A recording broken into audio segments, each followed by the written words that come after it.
Good evening and welcome to your City Council meeting. Today is Tuesday, November 7, 2017, and it is 7 p.m. Regular meetings are held on the first and third Tuesday of each month at 7 p.m. in the council chambers at City Hall.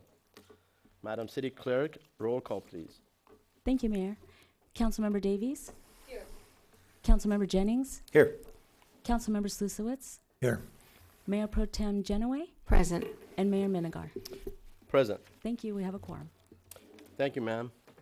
At this juncture, I would like to ask Bishop Swanson of the Church of Jesus Christ of Latter-day Saints to come forward for the invocation, and then we will have Daisy Girl Scout Troop 5476 to come forward to lead us in the Pledge of Allegiance.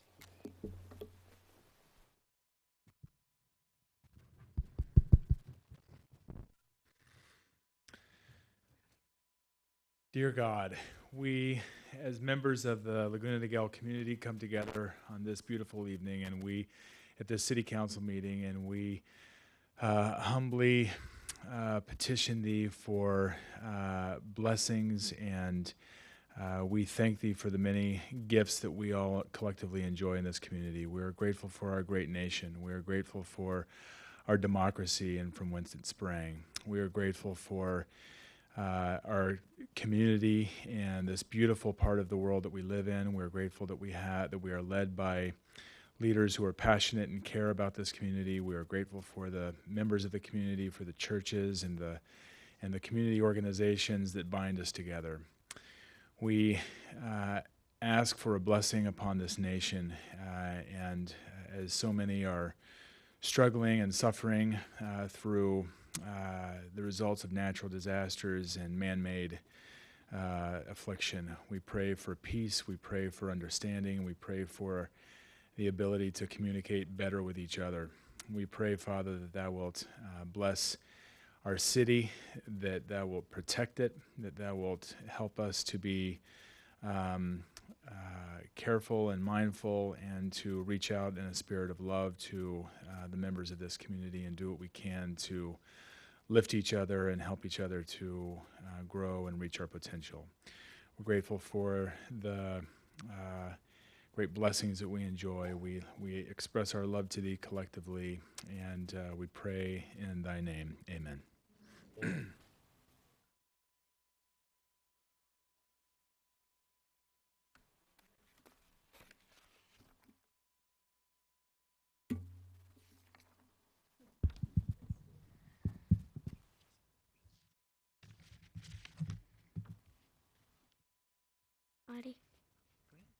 Audience attention. Color Guard advance.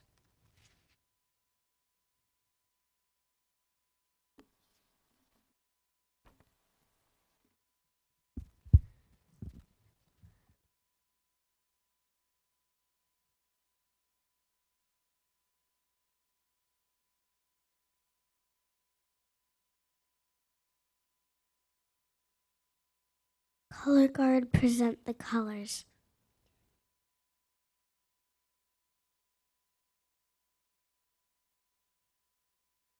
With the Honorable Mayor, City Council members, and audience, please join in the Pledge of Allegiance. I pledge allegiance to the flag of the United States of America and to the republic for which it stands, one nation, under God, indivisible, with liberty and justice for all. Audience may be seated.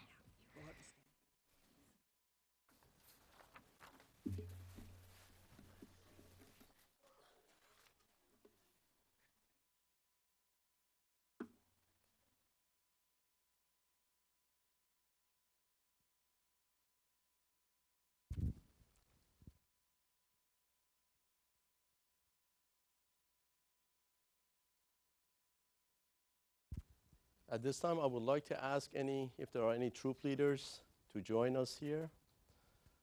And I'm going to pass the mic. Please state your name, just first name, and which school you go to. My name is Harper. I go to Ferguson Elementary School. My name is Ava Alford. I go to Ferguson Elementary. My name is Harper Rose, and I go to Ferguson Elementary School. Hi, my name is Jana. I go to Bazookan Elementary School. My name is Emma. I go to Ferguson Elementary School. My name is Amber Alford, Michelle Rose, and we are Troop 5476.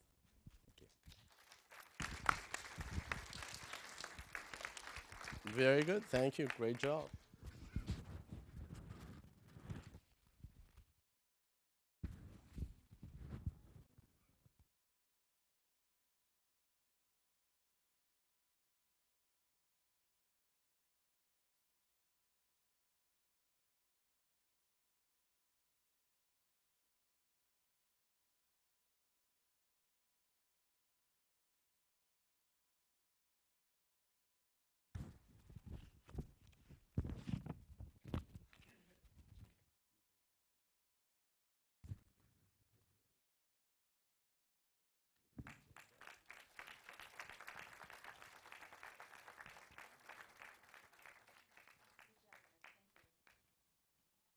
Very good. Our first presentation is a resolution commending Aliso Niguel High School on their 25th anniversary.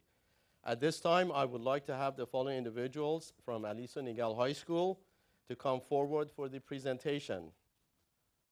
First, Principal Denny Christensen, then 2017 Teacher of the Year Monica Bahoskar, and then 2017 Classified Employee of the Year Rhonda Walsh, and then ASB President John Helwell, and last but not least, PTSA President Karen Fields. And I would like to ask the Honorable Martha McNicholas, President of the Capo Unified School District Board of Trustees, and also the Superintendent, Ms. Kristen Vital, to join us for the presentation, please.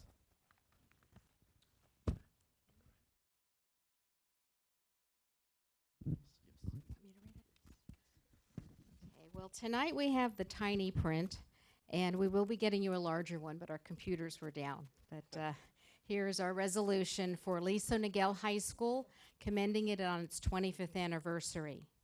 Whereas Aliso Niguel High School celebrated their 25th silver anniversary on September 9th, 2017, and the City of Laguna Niguel would like to recognize and commend them on this special occasion. And whereas Aliso Niguel High School opened its doors in September 1993 with a student body of 1,400 and became the 4th high school in the Capistrano Unified School District. And whereas, although Aliso Niguel High School started small, the high school grew over the years and still continues to grow to the present day. Today, the school is home to over 3,100 students and 200 faculty and staff. And whereas Aliso Niguel High School is the largest school in the district and includes a stadium, Wolverine Stadium, with a track and multi-purpose field. The school mascot is the Wolverine, and the school colors are teal, black, white, and silver. Notice the teal here tonight. Wolverine Stadium opened in 1994 and seats 2,675 people. And whereas Aliso Niguel High School students reside in the communities of Laguna Niguel and Aliso Viejo. This establishment has been recognized as a California Distinguished School, a National Blue Ribbon School, and a New American High School, where it ranked as number 252 in Newsweek's 2016 list of the top 500 high schools in the nation, and within the top 5% of high schools nationwide. And whereas Aliso Niguel High School is an award-winning school in both athletics and the performing arts, this institution is proud to become the high school destination for students from 9 outstanding elementary schools and several middle schools in the cities of Laguna Niguel and Aliso Viejo. Now, therefore be it resolved that the Laguna Niguel City Council does hereby take great pleasure in congratulating Aliso Niguel High School for its continued commitment and dedication to the communities it serves, commends Aliso Niguel High School's established tradition of academic excellence, and congratulates them on their 25th silver anniversary. We extend best wishes for continued success on providing invaluable education to our city's youth. Congratulations. Thank you so much.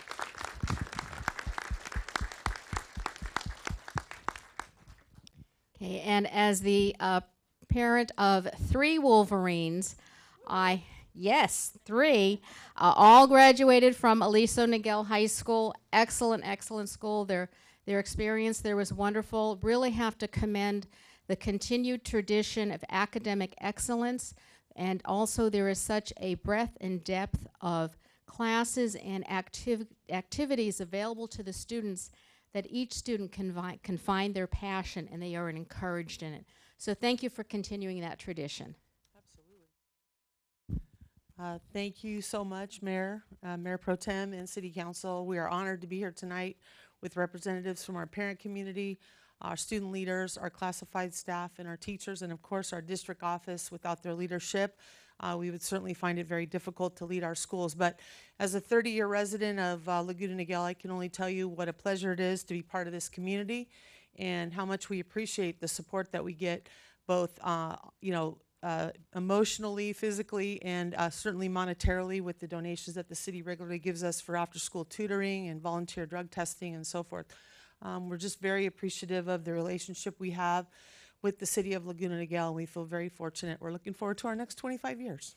So thank you so much.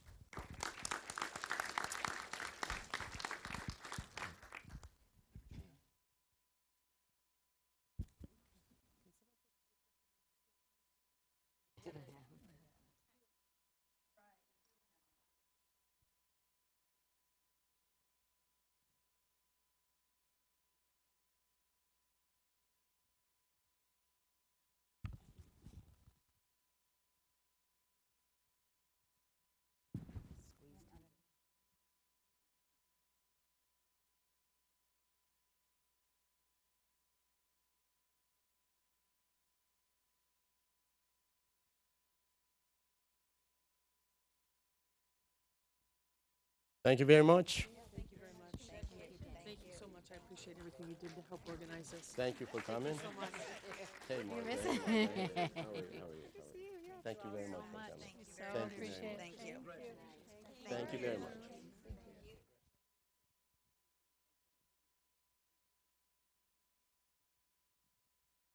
Very good. Our next presentation is a proclamation declaring November 25th, 2017 as a Small Business Saturday. This proclamation will be forwarded to the Small Business Saturday Coalition on behalf of the City of Laguna Niguel later this week.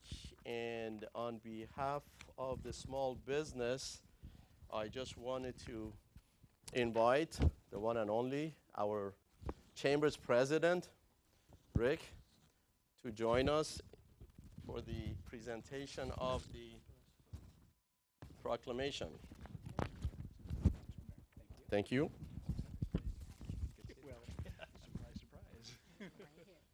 I want to make your job easy, so I'm going to go over and read it.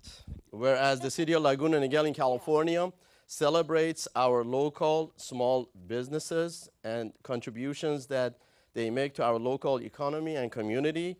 According to the United States Small Business Administration, there are currently 28.8 million small businesses in the U.S., and they represent 99.7% of all businesses with employees in the U.S. and are responsible for 63% of new jobs created in the past 20 years. And whereas small businesses employ 48% of the employees in the private sector in the U.S., and whereas on average 33% of consumers' holiday shopping will be done at small, independently owned retailers and restaurants, and whereas 91% of all consumers believe that supporting small, independently owned restaurants and bars is important, and whereas 76% of all consumers plan to go to one or more small businesses as part of their holiday shopping, And whereas the city of Laguna Niguel supports all local businesses that create jobs and boost the local economy. And by the way, this is number 7 and the last one. Whereas advocacy groups as well as public and private organizations across the country have endorsed this Saturday after Thanksgiving as Small Business Saturday.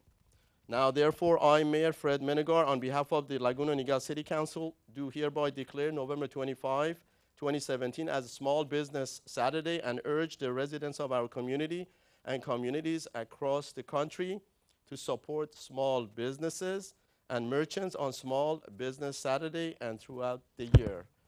And our very good friend, our chairman of the Chamber of Commerce, I can go on behalf of the small businesses, would be accepting the proclamation.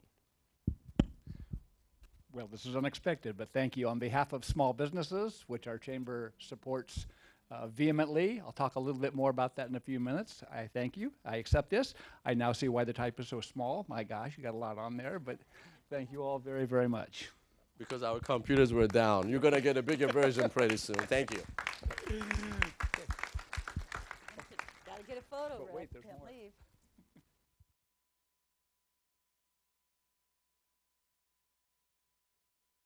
Thank you very much. Thank you. Thanks, Rick. We'll see you in a bit. Very good. I guess the last one is a presentation on behalf of Orange County Fire Authority, so we can go back up there.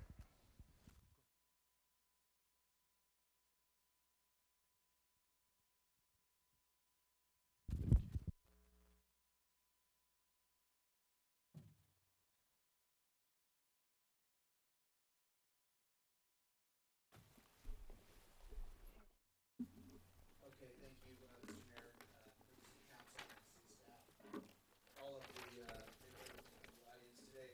I was asked to do a quick brief on the Canyon 1 and Canyon 2 fires. I'll give a very quick overview on this. I'll state some facts, and then we'll watch a quick video, and I will answer presentation. Canyon 1 fire started on September 25th at about 1300 hours.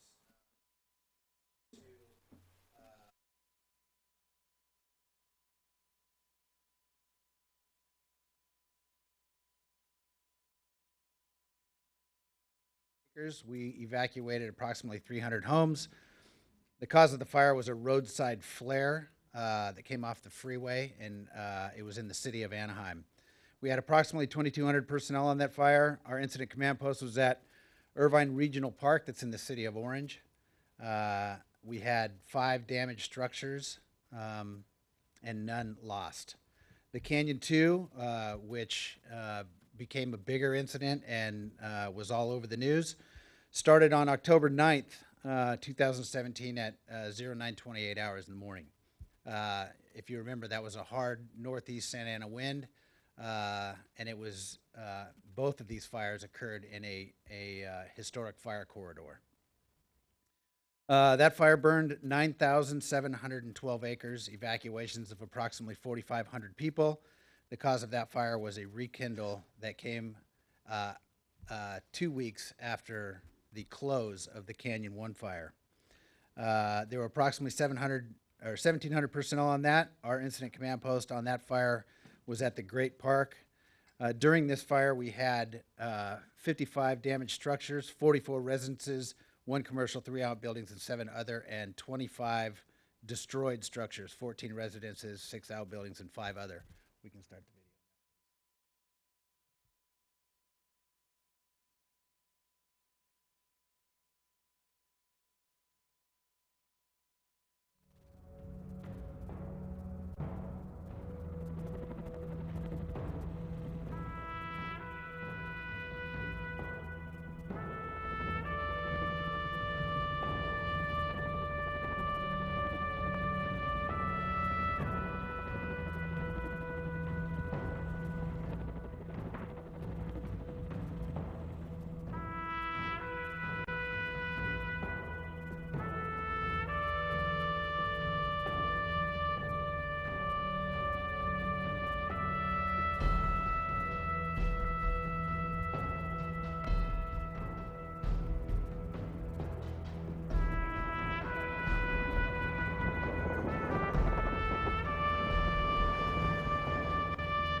Thank you. And as you know, neither of these fires were in your city, but, and you've heard me harp about weed abatement, readiness, the weather, and having a plan throughout the year, and I'll continue to do so. That is the message I want for all of you, because as we all know, the fires that occurred in Napa occurred and started the very morning that the Canyon 2 fire started. That real estate that burned up there is not unlike what we have here in Laguna Niguel and many of these other coastal cities. Santa Rosa and Napa in a 2-day burn period burned over 8,500 homes. So here's the message for all of you. When the winds are predicted and howling to be dry and coming out of the northeast, we want you to have a plan, be ready, be set, and when somebody knocks on your door or you get a reverse 911 and it works, heed the warning, heed the advice, and evacuate the area so my partners here in green and my partners that wear my uniform can do what we do. Thank you very much. I'll answer any questions if you have any. Thank you very much, Chief Adams.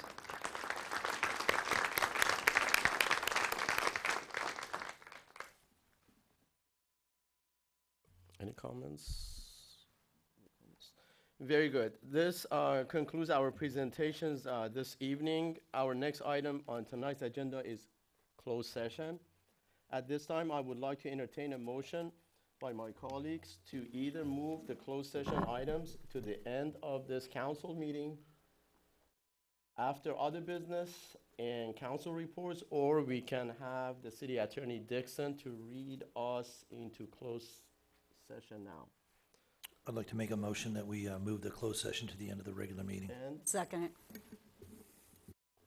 all in favor, say Aye. aye. Aye. It's passed unanimously. Very good. So at this time, we're going to move on to the next items. Public communications.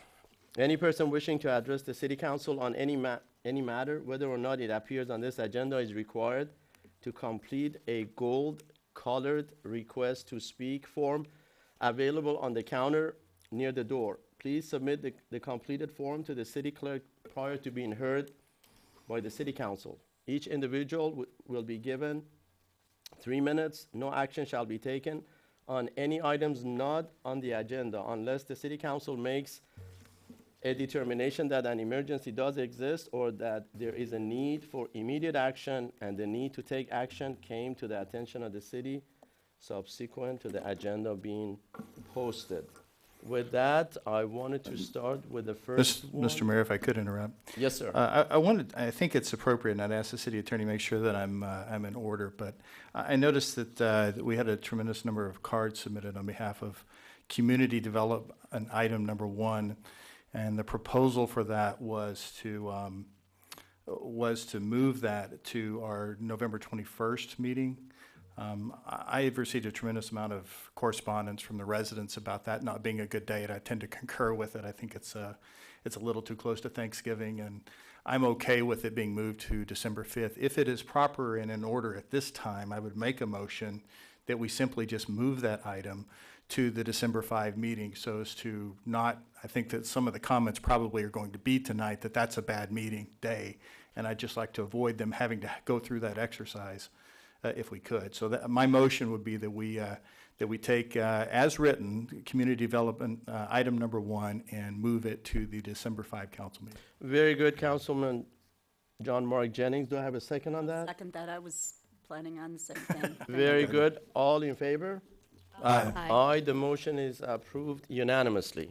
Therefore, no discussions, no voting tonight on that item. We are not going to be. City Attorney Dixon, we have 9 gold request to speak forms on that item. Excuse me, we need to get that fixed. Mayor Menninger, members of the council, anyone who's turned in a request to speak form certainly would have the right to speak if they want to. The council has acted, but nonetheless, I would recommend that if any of those individuals or anyone else wants to speak, that they be allowed to speak, and now would be an appropriate time. Very good. And before we start that, we have the other public comments, and then we are going to be going through those one by one. The first request to speak form is from Mr. Rick Regal.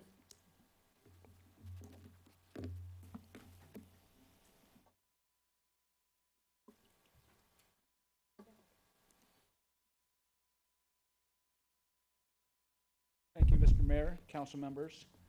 I won't take 3 minutes, so I want to start by saying thank you, guys. Thank you very much. I'm here tonight as part of the Laguna Niguel Chamber of Commerce. As part of our business development partnership with the City Council, we're about to launch our annual Shop Laguna Niguel promotion, promoting all businesses, including small businesses. We'll be dropping off point-of-purchase displays at over 200 heavily trafficked areas throughout Laguna Niguel in retail stores. This promotion will be advertised in the Laguna Niguel paper so citizens can see it and see how we promote and support our small and large businesses. There'll be nearly 5,000 envelopes that are dropped off through the community. There's a point-of-purchase sign in the back. Those envelopes are to be used for citizens to gather receipts, collect them through the holidays up until the 31st of January, or excuse me, 31st of December, take them into the council office, or into, not the council office, into the chamber office, drop them off. We'll be having a contest. This is what happens when I don't read. Receipts will be turned into the chamber office, and thousands in gift certificates will be awarded to the winner of our drawing in early January. So thank you for your support, your partnership. You are, as a council and as a city, a huge part of this, and we're happy to be working with you. And that will be launching on Black Friday. So thank you. Thank you very much. Next, Mr. Bill Lieber.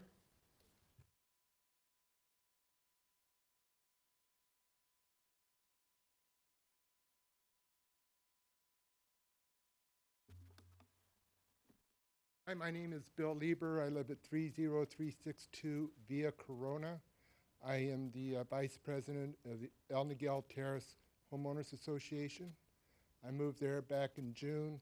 If you walk outside and throw a rock, you'll hit our property. And so you can naturally know what happened when they heard about the problems with the Agora project and their concerns about it. And since our treasurer was in the audience tonight that the county came up here, there's been nothing but a bunch of speculations and rumors and stuff like that, and everybody's going, what's going on? So I know every one of you are just as concerned as we are, and we just will hope that you keep a good communication out to us exactly what is going on, because it does directly affect us. Thank you. Thank you very much, Mr. Lieber. On that, let me, on behalf of the entire City Council, just to make a statement. Upon the termination decision by the County of Orange to conclude their negotiations with the project applicant, the lab, we asked the county CEO to come to our City Hall. He was gracious, Mr. Frank Kim, to come here it was November 29th. He came to the City Hall. I and acting city manager and acting assistant city manager, we had a meeting with the CEO. We had a very productive meeting, and basically we echoed the frustration and basically the overall sentiment of our great community that we do want to see a downtown setting in this area to be established, to be constructed at this juncture, something that we've never had since 1989 incorporation. And for your information today, Mayor Pro Tem Elaine Genoway, myself, and Acting City Manager Debbie Bell, and Acting Assistant City Manager Steve Erlinson, or the reverse, sorry about that, two actings. We went to the county offices. We had a meeting with Supervisor Lisa Bartlett and with the county CEO, the county legal counsel, the project development team. Basically, everybody was there. We had a fruitful meeting at this juncture because all the discussions were hinging upon the real estate area. Real estate is like employment. It happened to be those areas that public officials cannot discuss it in public until the decision is final so that we can, make the announcement. We cannot talk about the details of those discussions, but I think we as a city, we as a municipal corporation, we as a community, all of us, all five of us happen to be 100% united We want to see a downtown. We want to see a beautiful performing arts center for the community. People can stroll. I cannot emphasize more that, I'm echoing, the feedbacks and the feelings of all of my colleagues. We are on the same boat with you, with all the residents. We've had public meetings, public forums, and after 2.5 years, we were expecting to get to a finish line so that we get the announcement that the project is going to be, going through its normal process, i.e. environmental review and then, plan checking and what have you and design and then ultimately construction. So at this juncture, because they have requested from us not to make any statements, we are not, but we are progressing. We're just keeping, to be perfectly honest with you, we're keeping our fingers crossed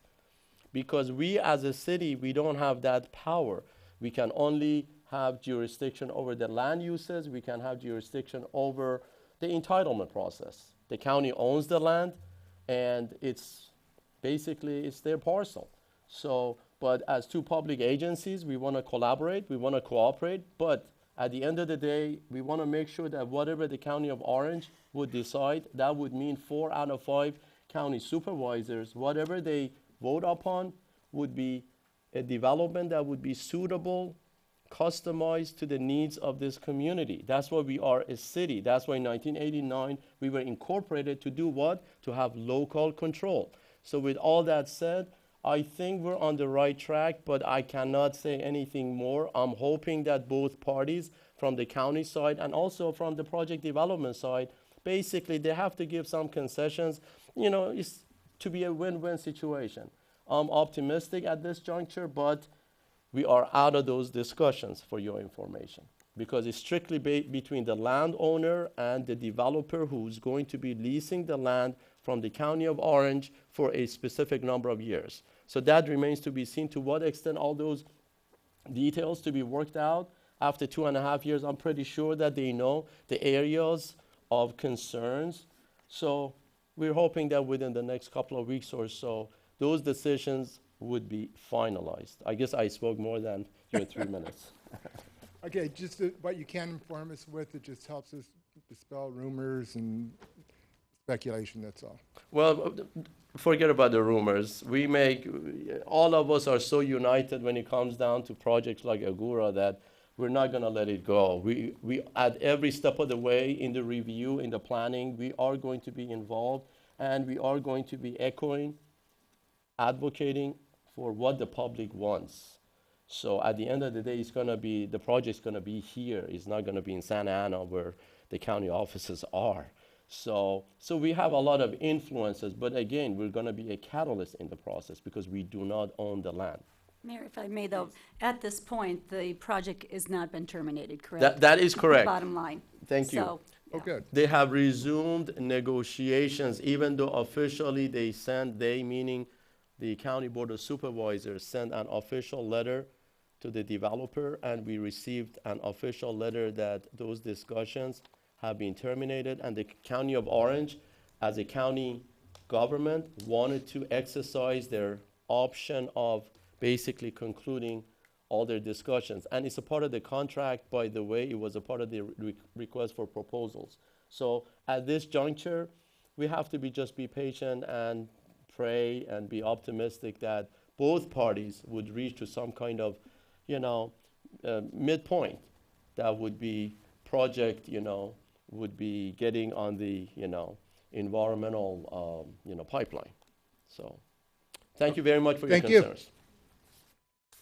Next, Ms. Cher Alpert.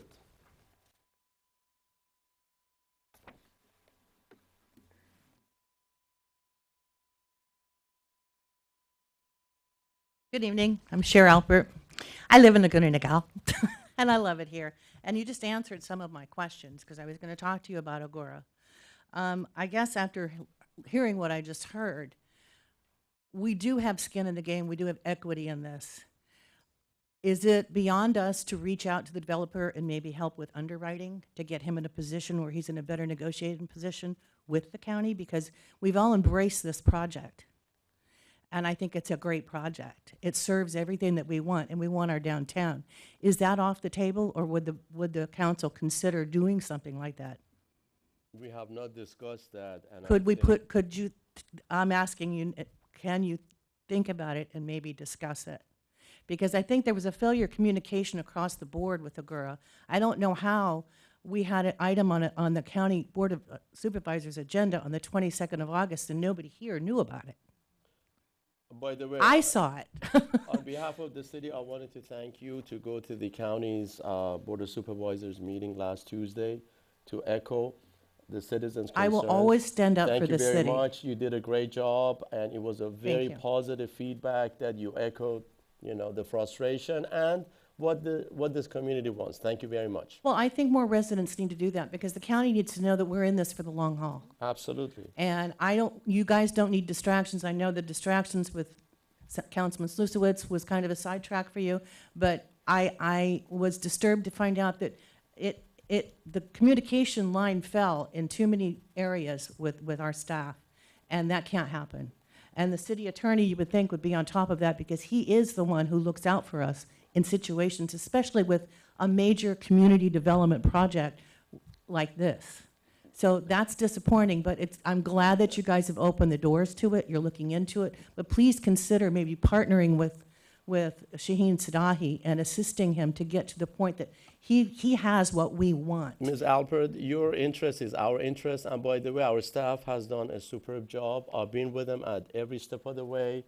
Anyone here, community development, public works, city attorney, acting city manager, acting assistant city manager, and the entire city council, we've been pretty much unified. All of us have been unified. I understand that, Mayor. I don't think, I mean, I don't want to exceed my time of 3 minutes. Well, I only have I'm 3 giving minutes. 3 minutes to myself. No, everyone in this city has done a great job. We are very adamant about seeing that project or a similar project come to a reality here. Whom would be doing that? That remains to be seen. To some extent, we don't own the land, therefore, I understand that. we don't have much power, if you will, unless the county would decide to change the land configuration or what have you, or the land uses, then we're going to say, no, this community doesn't want to see more housing. It's worth We looking don't wanna see into. any of those. though. So I think it's a so- valuable thing to look into if we can partner with him. we are on the same boat with you and with the county, and we Okay. are proceeding. Thank you very much. Okay, thank you. Thank you. Mr. Ted Wells.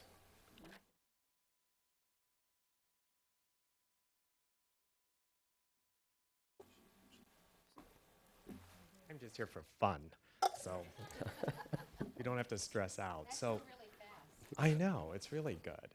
No, I'm here because tomorrow I'm giving a talk over at Mission Lutheran, which I'm really happy about because they organized a talk about our 60-year history, because this is the first master plan community in America, and that started in 1958.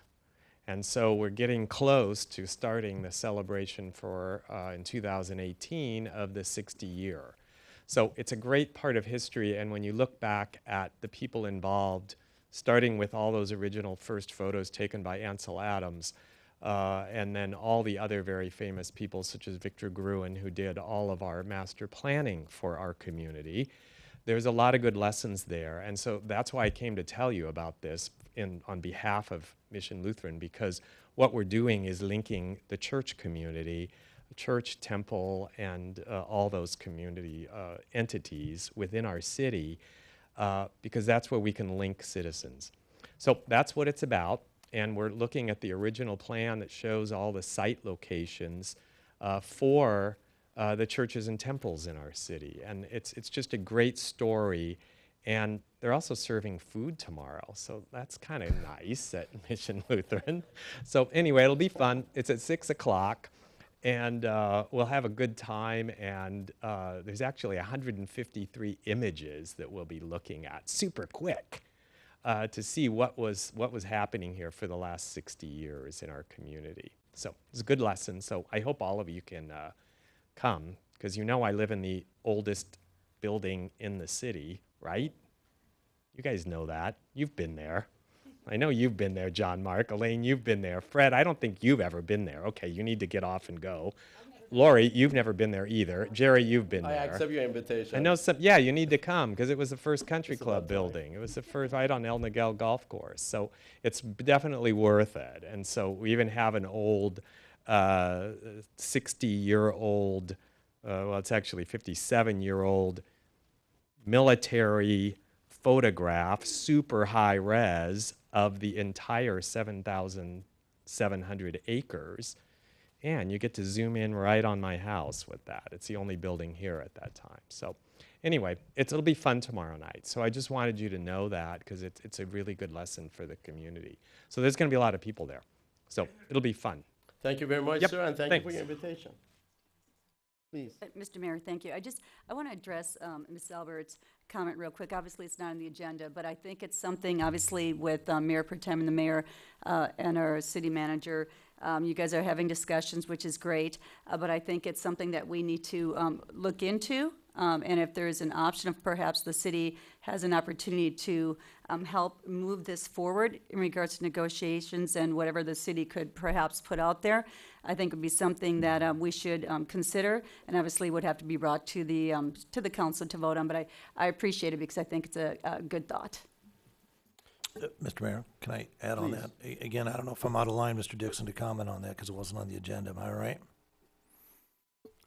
It's not on the agenda, but you can briefly comment. Yeah, just to add then to what my colleague, Councilmember Davies, just said, I think, and again, not being party to your guys' discussion with the county, but before they terminate and make a decision, because I did talk to Supervisor Bartlett before your meeting, what I was thinking is maybe we can either do a special meeting or a closed session meeting at our next meeting and tell the county to hold off on making some final decision, because there could be some opportunity for us to join in on the developer side of this deal as a city and work some numbers and see if it's long-term profitable for us to maybe keep that dream alive with the current developer. And again, that would be something that the council body would have to decide. But what I'm suggesting, adding on to Ms. Davies, is that we either schedule a special meeting or a closed session meeting,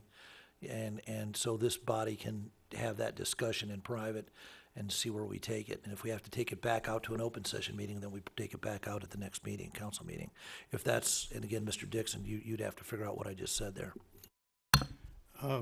My interpretation, Councilmember Susowitz, is you would like to have staff take a look at that particular issue of assisting the developer and have that considered at a special meeting. I don't know that it would be proper for a closed session, but Yep. certainly you could have a special meeting, or you could consider it at the next regular meeting. Right, but we let the county know that we're talking about doing that before they make some sort of final decision, if it's a negative final decision. And if you need a motion, I would second that as well. So I would recommend you go ahead and have a special meeting so that there's no question about compliance with the Brown Act. That would be my strong recommendation. I would second that. For a closed session. If, Okay, we have are you talking about closed session? I thought Attorney Dixon said we couldn't have a closed session on it. It doesn't have to be closed session for all No, I care. Special meeting then. Okay, but my only concern would be some of the things that we would discuss, such as what Mayor Minigar and I learned in the meeting today are part of the real estate negotiations. And my understanding is that that would need to be in closed session. But we're not party to that, even though it's information that we have. Yes, I would strongly recommend that you not disclose publicly anything that you learned at the meeting with the county today. So why don't we have a special meeting, and then you determine later if it needs to be open or closed, or if part of it needs to be closed. But let's see if we vote, if this council body wants to have a special meeting. Does that sound reasonable? That would be fine. Well, Mr. City Attorney, I do have just one quick suggestion, and that would be based on our observations. If we as a city wanted to have a special meeting or a closed session, doesn't matter how we label the meeting, we have to move fast, because I believe that if the developer would not be in agreement with the county's final and best, I guess, terms, they are going to be terminating that, and they can exercise that option that they have available to them. So they're going to proceed with issuing RFPs. So it would be to the best interest of this city, this entire city council, that we happen to be so united, 5-0, then to have that meeting as soon as we could possibly have, so that we go back to the county with any kind of decisions or determinations that we may have. Then, Mr. Mayor, I'd make a Please. friendly amendment, if I could, to that, to Please. include as part of our motion, a notification specifically to the county so that they are aware of the vote and that we're doing that. That would include a request of non-action pending the outcome of that meeting, or whatever those negotiations end up being. The only, and I don't want to discuss the merits of this, but I also want to make sure that staff, when they come back as part of this meeting, we have to address the issue of the public use of funds for private development.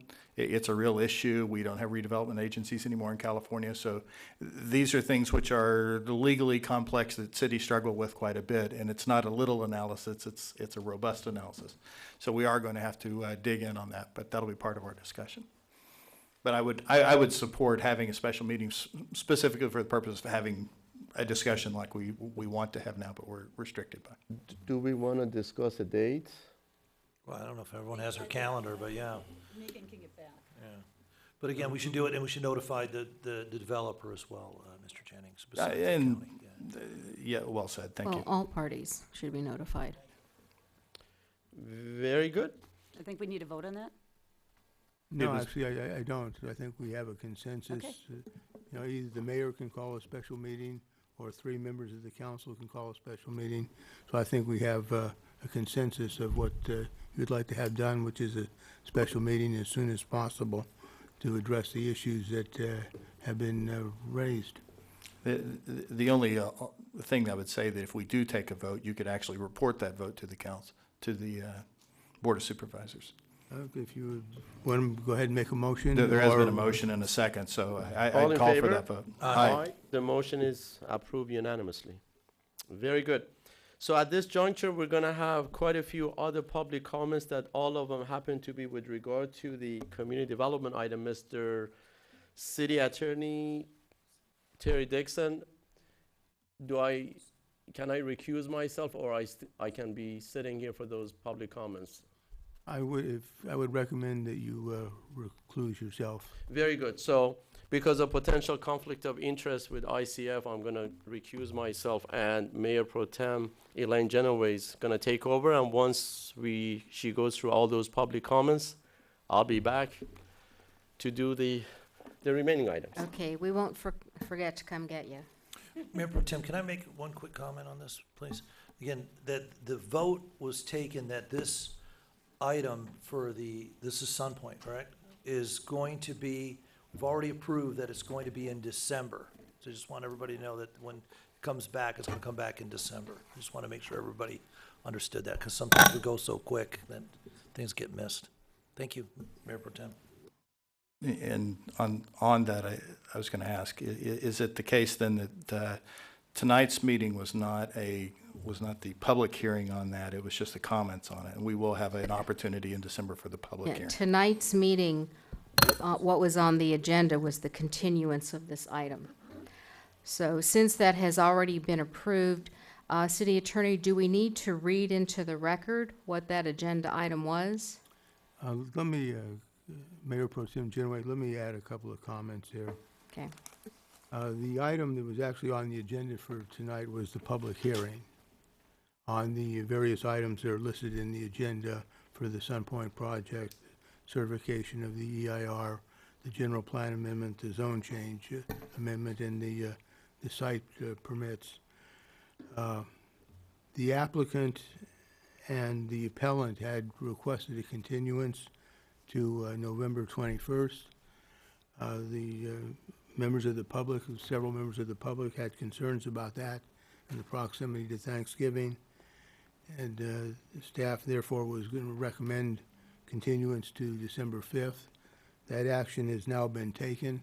the public hearing on those items is continued to December 5th. However, we did have various members of the public that wanted to address the project, whether it be the project or the continuance or whatever aspect of this.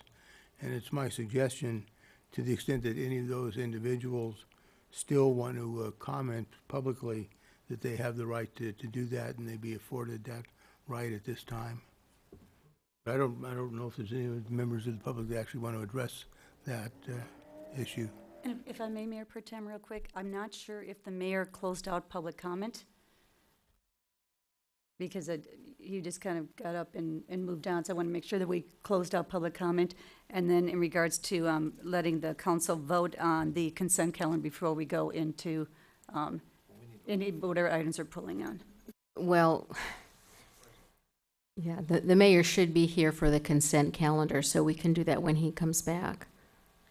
So, and as far as, I asked him about the other gold slips, but he said no, so I don't know what is on those, but I'm assuming that he has taken care of those. Yes, Mayor Pro Tem, there are some public speaker cards for items that are on the consent calendar. Oh, okay, so those are consent calendar items. Yes. So those we will take care of when the mayor returns. He needed to recuse himself for the Sun Point item. So the speaker cards that we have, if you would still like to speak tonight, you are more than welcome to do so. And we have several, so I will call the names 3 at a time. If you could please line up in the aisle so that you're ready to go when it is your turn. And if you do not want to speak tonight, if you would rather wait until this comes back at December 5th, you are welcome to do that. Just let us know that you will not be speaking. So first we have Jim Arndt, Sylvia Poulet, and Shelley Toole.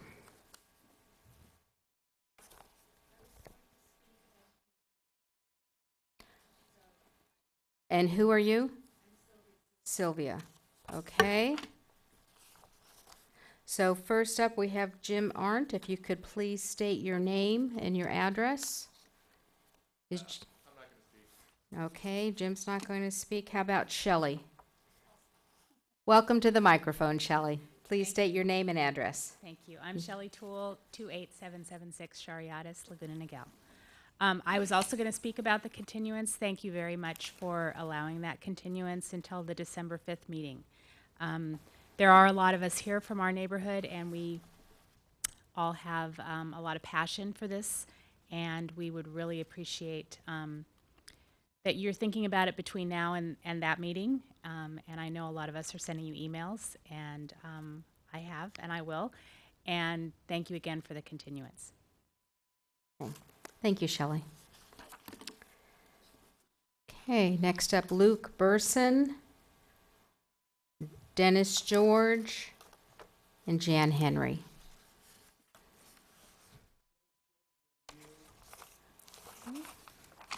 Hello, I'm Luke Burson. I live at 25646 La Cima in Laguna Niguel, and that's a community that's directly above the proposed Sun Point development. Thank you, council members and mayor, who's back there, and Mayor Pro Tem, for taking the time to listen to us over the last few weeks and hearing our community concerns. We didn't feel too good about this item showing up the week of Thanksgiving. It seemed to represent a desire by one side and an absolute lack of understanding for a community on the other side. You folks did the right thing, but frankly, you shouldn't have had to do that, but you did. But I have a more important question. It'll take me right to the end of the 3 minutes. In the spirit of transparency, this is the first time we've heard that our mayor has a conflict. Can someone please share with us what that conflict is so we have an understanding like you do? Thank you. Hey, thank you, Mr. Burson. City Attorney Dixon, would you like to provide some information? Mayor Pro Tem Genoway, members of the council, I really can't provide any information in addition to what was indicated by the mayor. Apparently he has some sort of a financial interest in the company that's doing the environmental work. That's my understanding, but I could very well be wrong about that. So I would have to rely on the mayor to provide that information. Okay, thank you. Excuse me, Mayor Pro Tem, may I? Councilman Slusowicz? Mr. Bernstein, just to let you know, at least myself, and I think I heard my colleague close to me say that we don't know what the conflict is up here either. It's not like we have some privy information that you don't have. I just want to make sure we're clear on that. And that's correct. Okay, Jan Henry. Jan is not here. Okay. Debbie Gray, Robert Gall, and then Jeanette Patterson. Debbie Gray?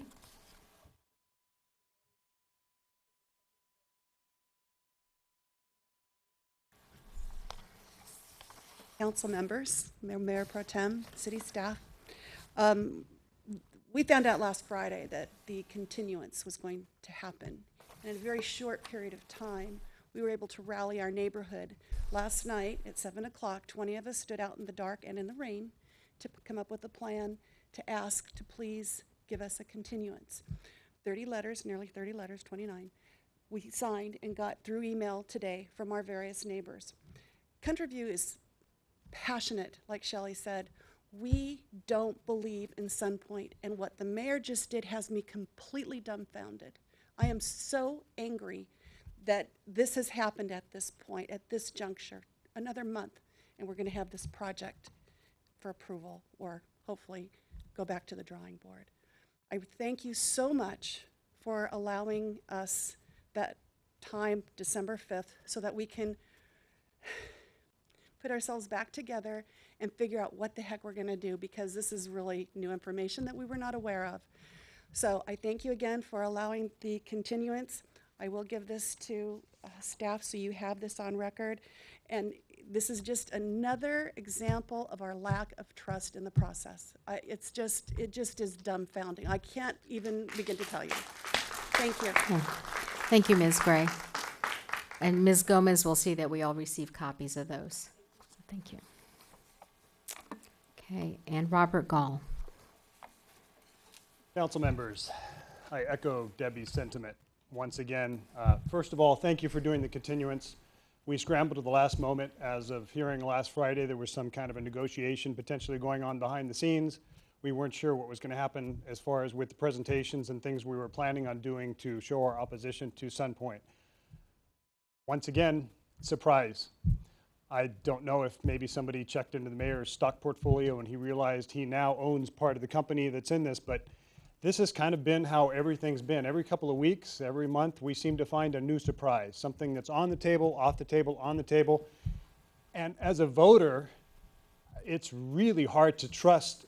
We met with you guys at different times, spoke with you guys, but I don't know who I'm talking to. I can usually gauge people, and I have interactions with people. I'm a business person. I deal with all kinds of people, but honestly, I don't know who's behind the mask here, whether it's the developer or whether there's real people. And I've reached out to other city council people in other city areas to ask them, how do we crack the facade? But it's just really surprising. I mean, we had an hour-and-a-half meeting with Fred, Jonathan, and quite a few other people, and at no point did he mention the fact there's a conflict of interest. And it's almost like there's a game plan to keep us on our heels the whole time, so we can't really get into any kind of a rhythm to explain what's going on and understand what's going on as a homeowner in the neighborhood. And it's really frustrating because we're told to stay with the facts, and yet stuff like this comes out of the blue. So just to let you know, we're real people. We're looking for public servants to do what their job is, to represent the voters, not a future developer. Fred said something about the new development coming in and that you guys don't want any more homes, but yet you're thrusting 71 homes in a small plot of land that was originally laid out for 35. At what point does it just is enough with the apartments and the traffic and everything else? Those are facts that just speak for themselves. So I'm asking, as you're enjoying your Thanksgiving dinner and enjoying your home and your neighborhood, to think about us, because our neighborhood as Country View may never be the same when we've got 71 homes towering above us, traffic coming through, people parking on our streets, and endangering the risk of our children and my grandchild, who's 7 months old, who wants to play on those streets but yet has to watch out for people test driving their Mercedes, and now additional 71 homes. So please, enjoy your Thanksgiving. Thank you for the continuance.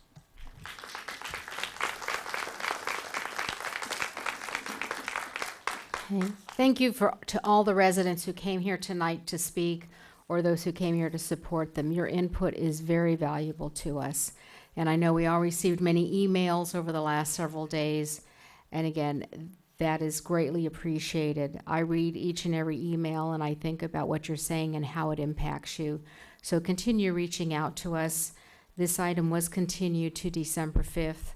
So you're welcome to come back. I know we will be seeing you and hope that you will stay engaged with your city government. City Clerk Gomez, are there any more gold slips on this item? No, Mayor Pro Tem. Okay. City Attorney Dixon, is there anything else that we would need to do regarding this item? No. Okay. Any comments from my council colleagues?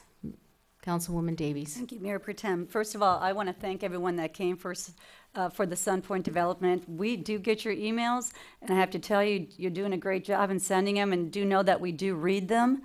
Your voice needs to be heard, and we appreciate it. I'm glad to see that Sun Point and the HOA master is actually meeting. I've been a businesswoman for a while, and I don't always believe there's just option A and there's option B. I believe sometimes there's also option C, which can be compromise. And I think things can get done. I'm glad to see that we moved this because I was not going to support this. Nobody needs to be dealing with this in November. People are on vacation. And you talk about transparency. I mean, for us to have moved this on to November would have been wrong. So, I know that I can speak for all of us up here. We are here. We are listening. I've been involved with this for some time. I've met with Debbie and Luke last year and this year, and I know the other council members have. So do know that we do hear you. And, we'll have more come December, but I'm glad that it got moved because everybody's voice needs to be heard, and that's the last thing I want to do is have it stifled because they weren't here for vacation. So thank you.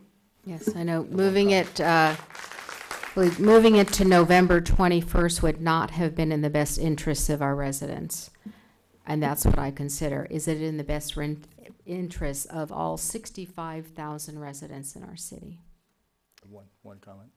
Councilman So Jennings. I also wanted to say thank you for the correspondence. I made the tactical decision to take a vacation last week, which was rare, but your emails and things came in at around 3 or 4 in the morning, so I appreciate those.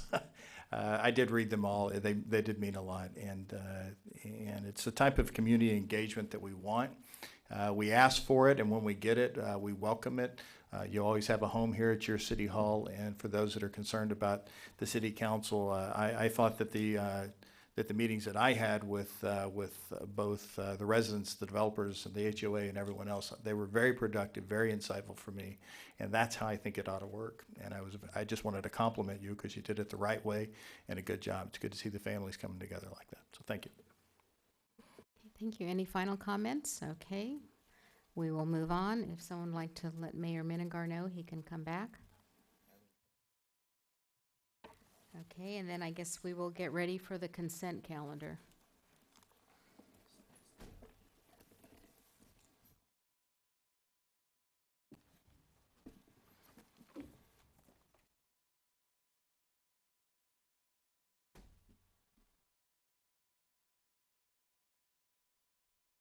Very good. So the public comments section of the meeting is closed.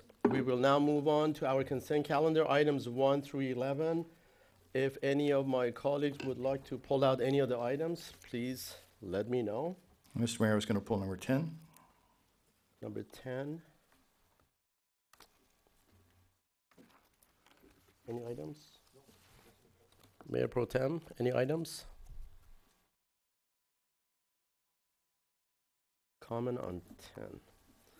Very good, and we have we have a couple of speakers on item number 10 and one for item number 6. So can I make a motion to move all the items except for 6 and 10? Correct. Second. All in favor? Aye. The motion is approved unanimously.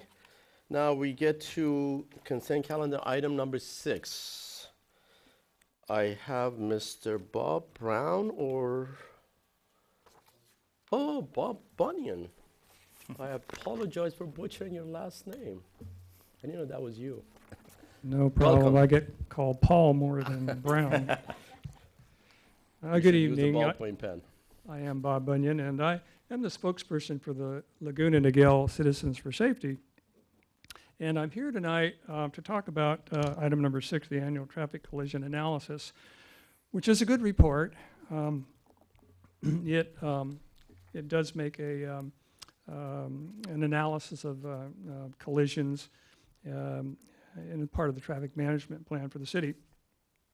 However, the Laguna Niguel Citizens for Safety, our citizens group, did take a look at this, and we had some concerns that we wanted to bring to your attention. The city's computerized traffic collision data management system appears to focus only on intersections while neglecting collisions, injuries, deaths, property damage to people and property between intersections. Number 2, the report shows data for top intersections, disregarding other intersections that have incidents. However, in our estimation, the price for neglecting these other intersections is often that safety improvements are not made that would prevent future accidents, death, and property damage. Number 3, the report data is very dated, and as such does not reflect current trends on city streets and intersections. Well, we recognize that the city gets some of this data from state sources and sources they don't control. However, we would respectfully suggest that the city make an effort to evaluate how it might supplement the state data to provide more real-time quality to the statistics it reviews for traffic management. The subject report was reviewed by the Laguna Niguel Citizens for Safety and adds to the concerns of numerous residents regarding the safety of our streets and intersections. While the data in the subject report is helpful, the absence of information on accidents and traffic incidents between intersections and on intersections with less than threshold ratings does portray a rosier picture of traffic safety within the city than actually exists.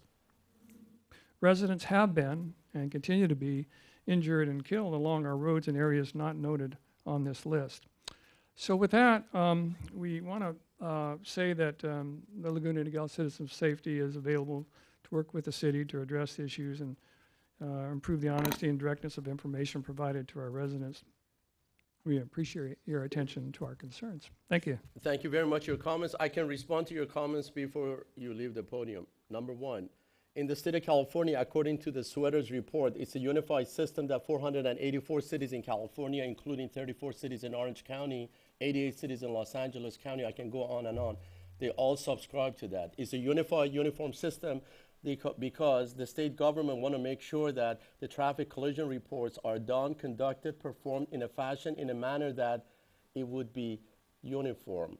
Number 1, we can save tons of money. It's not us. Every municipal corporation in the state of California can do that. Therefore, because of that, no cities, including big cities that have 1,000 traffic engineers sitting there, like City of Los Angeles, LADOT, they don't do that. So every city, including our city, we all subscribe to the same system. Now, some cities, they go through Sweaters report in Sacramento, the CHP, California Highway Patrol, or the Office of Traffic Safety, and they can obtain the data that every police department or sheriff department would be feeding them. And some other cities, because they have bigger departments or bigger police forces or a bigger safety department, if you will, they have their own computerized system, including those cities that they have their own in-house staff with GIS capabilities. They don't do that. Typically, they collect traffic collisions for every intersection and within 300 linear feet of the sphere of influence of those intersections.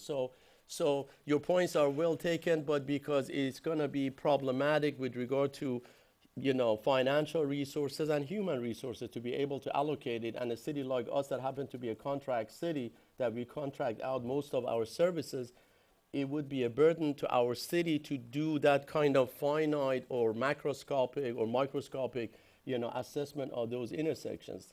Number 2, in the state of California, when the number of traffic collisions are 5 or more, then that would be construed as a potential location with traffic collision issues or concerns. So our Public Works Department, when they go to the Traffic and Transportation Commission, they submit those reports on an annual basis. Then it comes to the City Council for ratification. They go through the same process. They identify the most critical intersections within the city. So presumably, if those unsignalized intersections that happen to be in your neighborhood or my neighborhood, once they don't reach to that level of 5 or more traffic collisions susceptible to correction due to the lack of traffic control devices, therefore, those intersections would not be included in the system. So I exceeded my 3 minute of time that I was given. I understand as a traffic so engineer, if you you have have. any issues, our Director of Public Works can sit Sure. down with you, can Sure. go over those. But I appreciate for bringing it to us, but I have the, the global feedback that it would be And a those huge responses would be good, and I guess we would work with Nasser, Yes. because I understand what you're saying as a traffic engineer and as a developer. However, you're talking to citizens out there, and they are not happy. So with the information you provided, maybe Nasser, I could follow up with him. Very good. Thank you. Councilmember Jerry Mr. Mayor, Schmitzer. thank you, sir. Mr. Bunyan, again, hey, first off, thank you for coming out, and I thank you for what your group is doing, Laguna Niguel for Safe Cities or Safe Streets. It's great that you guys have organized that, and you're not looking at some big bureaucratic thing. You're not looking at what the state does or the county does or the city does or LA. You don't care about any of that. You just care about Laguna Niguel, and I want to thank you for that. I know my colleagues do as well. I'm not on the Traffic Commission. I know Councilmember Davies has done a great job and been on that for a number of years, and obviously Mr. Minigar's got great extensive experience in there. But I would like to, invite you to go to the Traffic Commission meetings, see if you can even get on the agenda, and see if maybe they would take some of your items up, and on a local committee level, see if there's any chance that they might be able to do it on a non-bureaucratic basis, but on a citizen volunteer group on a commission. And again, these guys would have more experience than I, but as an outsider, seeing different things we've done on the investment committee and maybe on senior committee, if there's some way you can just go in there and just talk about it, because safety resonates with all of us. Thank you again, sir. Suggestion. Thank you. Yes, please. Thank you, Mayor. Mr. Bunyan, again, same thing here. Thank you very much for coming, and just listening to you, to me, it was very simple. You know what? We hear it, and I think it would be great for you to be able to sit down with our Public Works Director, go over that, and I think also coming to Traffic and Transportation, also this feedback is fantastic, and who knows, it could be something where the transportation, sometimes they have ad hoc committees, they could meet with your group as well. So, like I said, this is Laguna Niguel, Every Life Matters, and we obviously, have rules and regulations, but there's a lot of things we can do between those lines. Yeah, Thank you. Thank you, Thank Mayor. you. Very good. Any other comments? Do I have a question? Mr. Mayor, may I interject something? Over here. Oh, Police please. Services, yes. Chief I know, Barr, I've been- I didn't I've been see you. pretty I wasn't quiet trying to lately. I ignore you. apologize. Didn't you retire? Yeah, not yet, but coming. I thought- I apologize for interrupting, but I thought it might be helpful if I add Please. this in.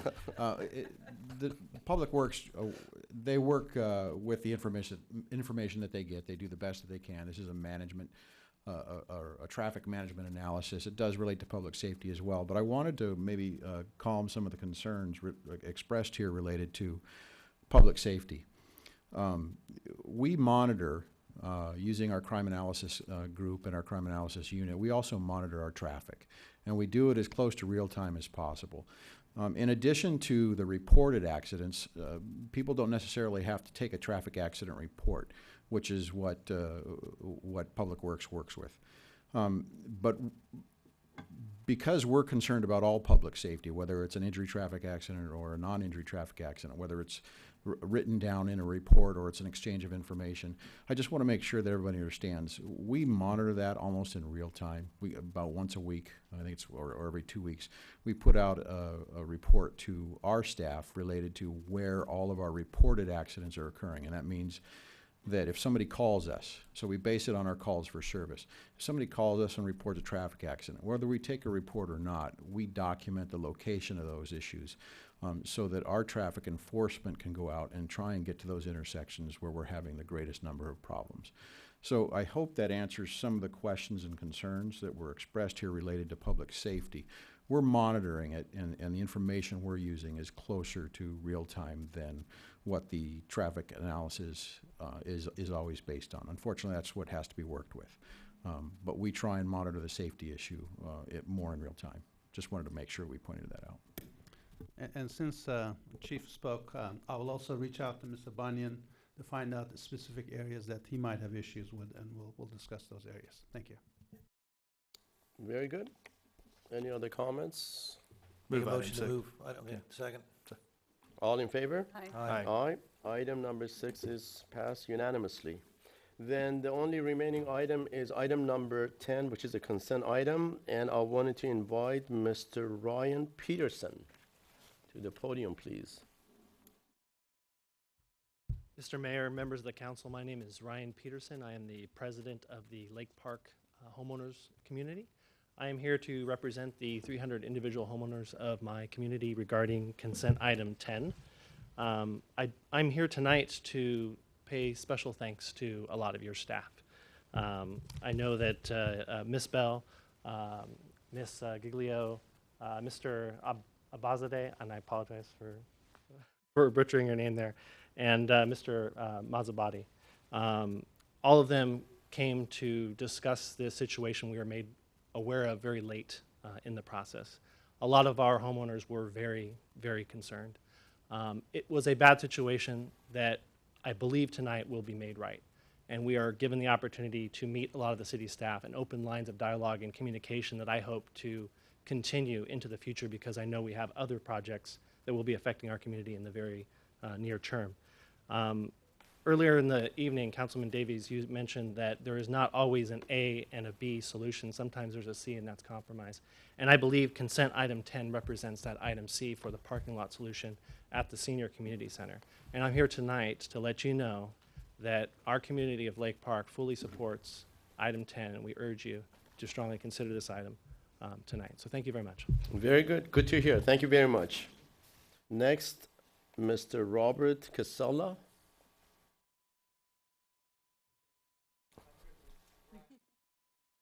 Very good. Next, Mr. Jeff Collinson.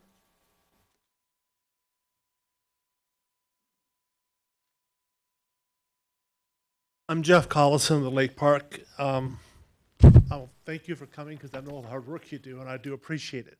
And I support everything that Ryan said. Regards to the parking of the senior center, one of my concerns was there was a lot of work done, some money spent surveying for something that looks like it's not going to get done at all. That's kind of, to me, it's kind of a waste of taxpayer money. So my interest is finding ways not to further waste taxpayers the money, and suggest that prior to approving contracts and offering out bids, that we notify and contact the affected parties living in the areas. Now tonight I heard about Sun Point for the first time. There's some upset people there that weren't aware of what was going on either. And it seemed like there's a breakdown of communications notifying surrounding residents what's going on in their own backyard. So my request is that we should, find a way to notify residents and not put out these contracts or offer spending money until we've got feedback from these communities. On your agenda tonight is to fund money for a exercise area for Yosemite Park. And again, most of our Lake Park residents don't know about it, but again, personally, I'm opposed to it for various reasons. And one is I think it's going to draw some bad crowding there when it's not in use. You're going to have equipment there that'll be sat on, loitered on. We've already had vandalism by gang members and tagging of buildings that had to be repainted. And one of my concerns is attracting a bad climate to some of the area where we have kids. I'd like to keep it focused on kids, but I'm sure you'll be hearing from other residents, because I've talked to my neighbors and they're not for this in Lake Park from what we know so far. But I think that should be an outreach, and I think the problem is you're not being informed that the outreach isn't being done in the neighborhood. Thank you. Very good. Thank you very much, sir. At this time, if there are no other requests to speak forums, then we are concluding our public comments. And do I have a motion for item number 10? Please. Actually, I pulled it for a reason different than what was being said for the public comments. But first of all, I do support 10A, which is the directing staff to stop the development of the auxiliary parking lot. It was my motion last time, and I continue to support it. So my comments really aren't directed at that. I think we should approve that. And I think there was some consensus amongst the council to do that. It was brought back today for that purpose. So I appreciate the staff getting it back. You know, in looking at the rest of it, though, we're being asked tonight to give a not-to-exceed contract of $111,000 plus, and in the staff report that we got, we're talking about, in the event that that comes through, an estimated construction cost, which I'll inflate by a little bit, but the number that we were given was $300,000. I combined those two together for, you know, something in excess of $410,000 or more, to add what appears to be 20 to 27 spaces if we completely reconfigure the parking lot at the senior center.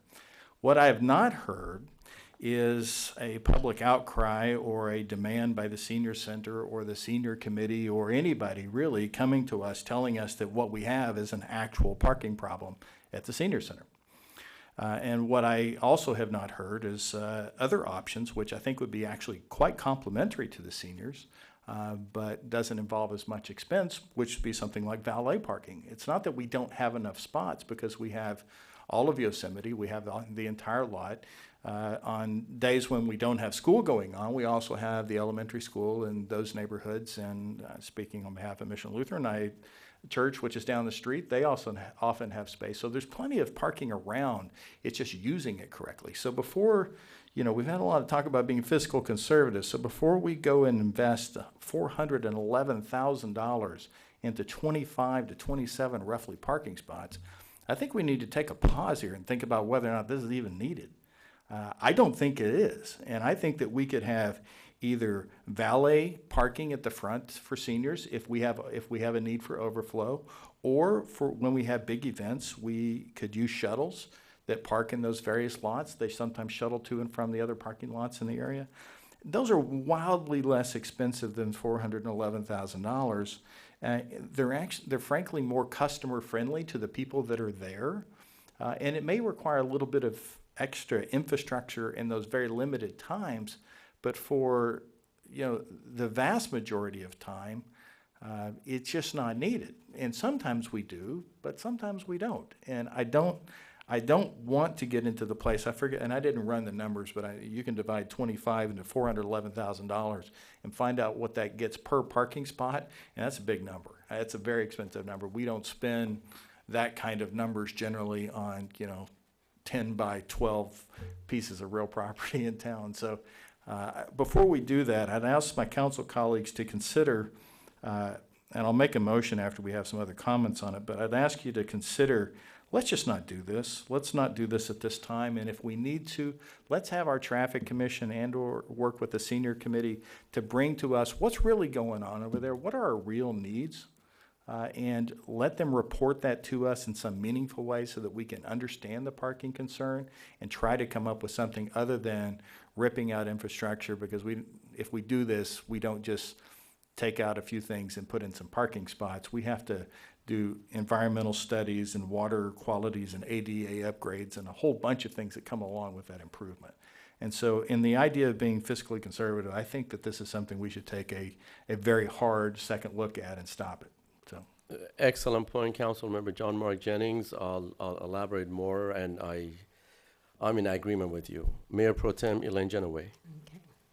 Well, thank you for your comments, and I have some of the same concerns that you do as far as the amount of money that's being spent. But this has gone through the senior committee. It went through the senior committee, I mean, quite a few meetings where they discussed different alternatives to parking and shuttling and things like that. So this has gone up through the senior committee, and then it has come to us.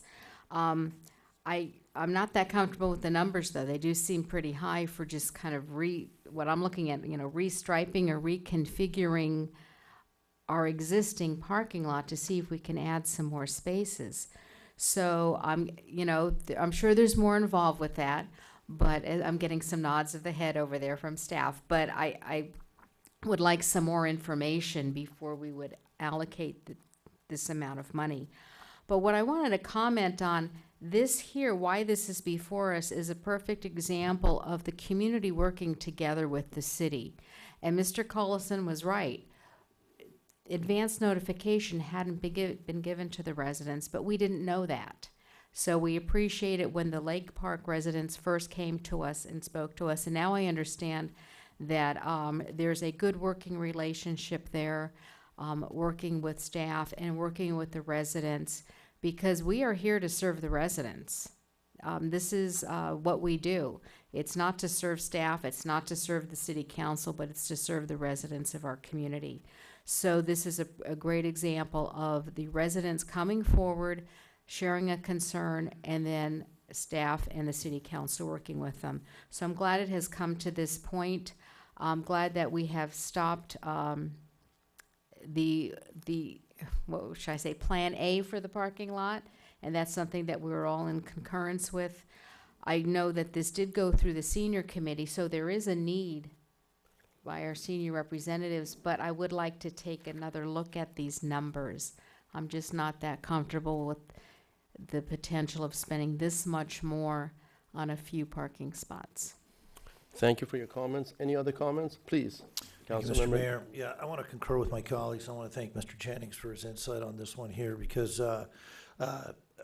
first off, I do believe that this thing was mishandled from the beginning. There's no question. I was under the impression that the community was notified, and I think a lot of us were during the summertime, well before we took a vote. And when I found out it was the night before, I was very disappointed in that was how it was handled, and that's just not the way that we should be doing things in terms of notification adequately to the community. The community has done a great job in coming out. Well, there's probably 4 or 5 meetings in a row, and I appreciate, you guys doing that and coming out on a regular basis.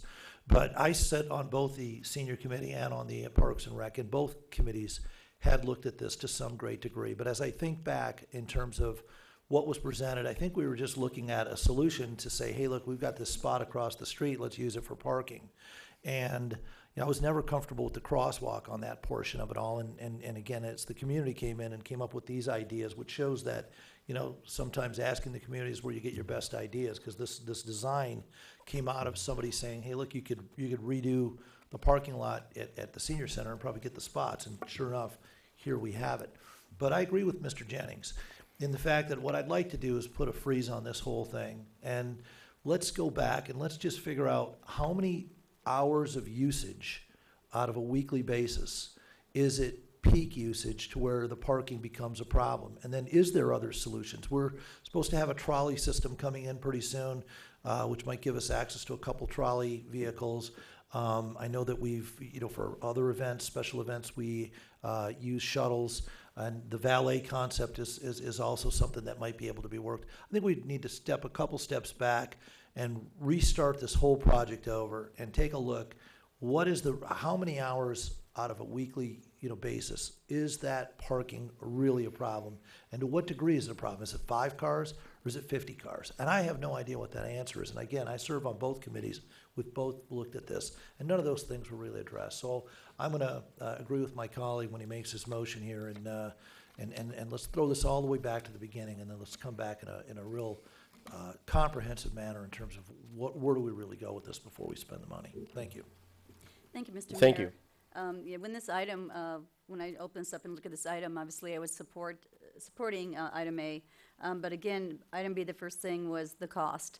And we're looking at 20 spaces. We're also looking at, having to make some changes. And I do know that when I spoke to a public works director that, ADA compliant is coming down the line eventually. But we definitely would have to do this if we made changes.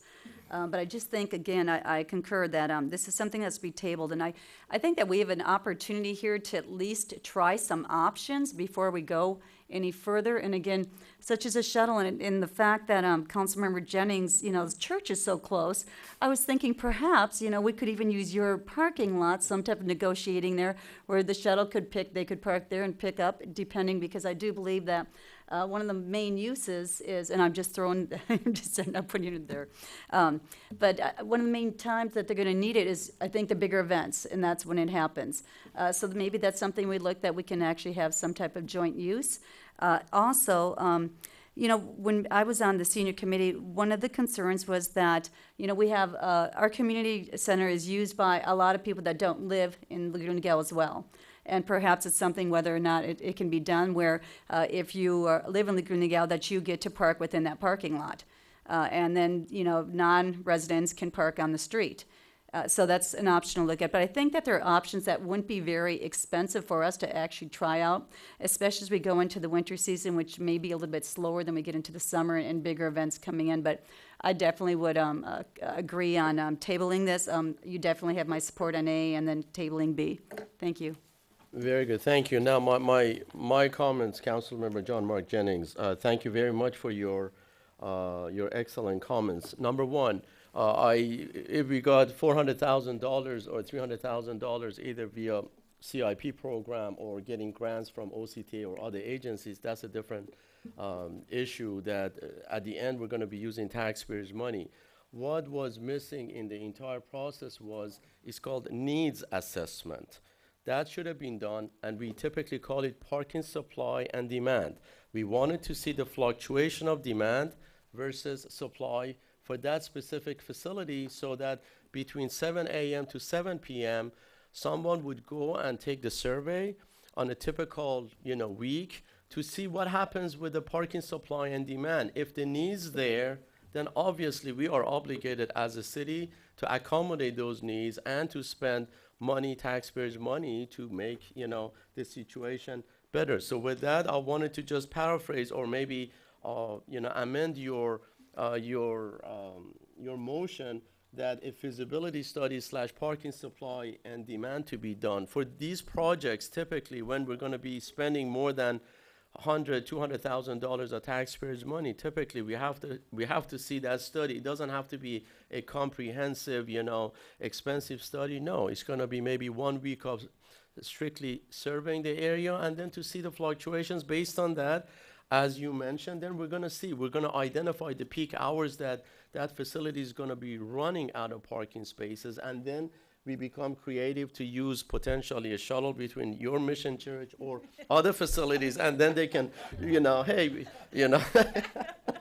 or other facilities. But that would be a different task within the scope of the agreement. But with that said, I do concur with your motion, and that's the way we should be doing it, rather than just approving this consent item calendar. So you're the lead on that. Well, first of all, there's going to be some very surprised people at Mission Lutheran who there are a host of problems with that. But in all seriousness, I do appreciate the comments.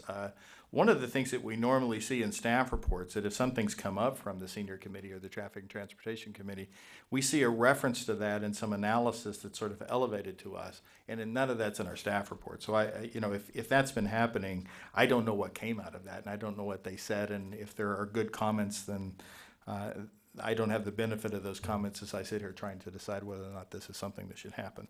So my motion really isn't for something specific to happen. The mayor mentioned something about doing feasibility studies. I'm not really there.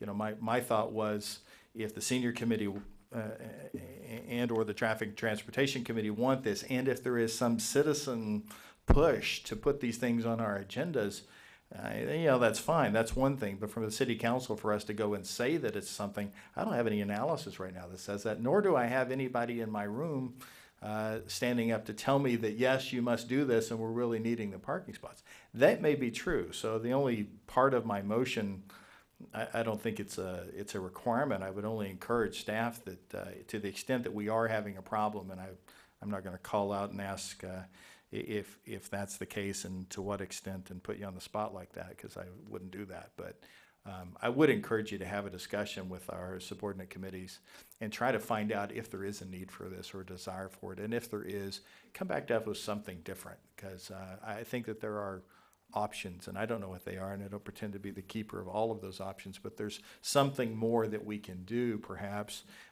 short of $411,000 plus upkeep plus down the road. So my motion is to approve item 10A on the consent calendar, to not approve and table item 10B on the consent calendar, and to recommend that staff take whatever steps are necessary to follow up on that. Second. All in favor? Aye. Aye. The motion is carried unanimously.